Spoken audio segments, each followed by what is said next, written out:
Pumanaw sa isang disgrasya ang sparkle teen artist na si Andre Sison na nagsisimula palang gumawa ng pangalan sa showbiz.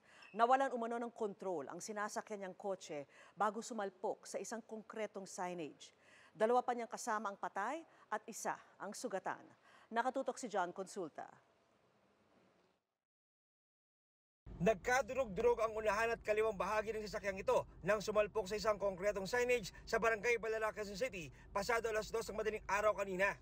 3 sa 4 na lalaki na sakay ng kotse nasawi sa aksidente.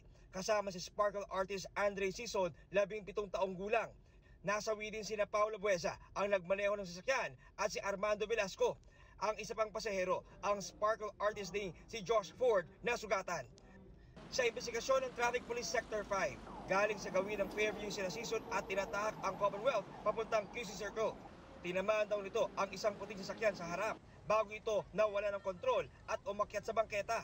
May tinamaang maliit na puno at poste sa kanauwi sa pagsalpok sa konkretong signage ng isang subdivision.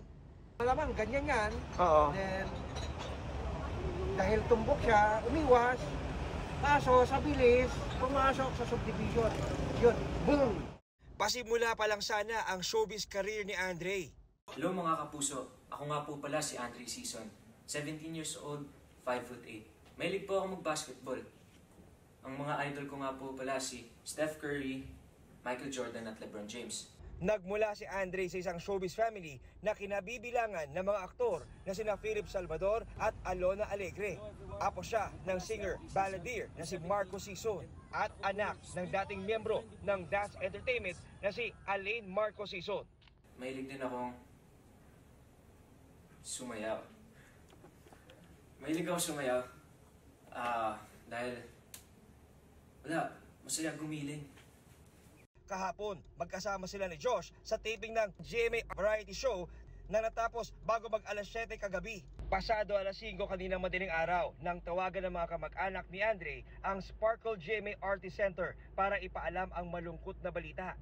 Ang Sparkle GMA Artist Center nagpapaabot ng pakikiramay sa pamilya ni Andre at kanyang mga mahal sa buhay. Sa isang pahayag, nakiusap itong respetuhin ang privacy ng pamilya ni Andre sa panahon ng pagluluksa at samahan silang manalangin para kay Andre. Si Josh naman nakauwi na at kasalukuyang nagpapagaling at nagpapahinga. Para sa GMA Integrated News, John Consulta, nakatutok 24 oras.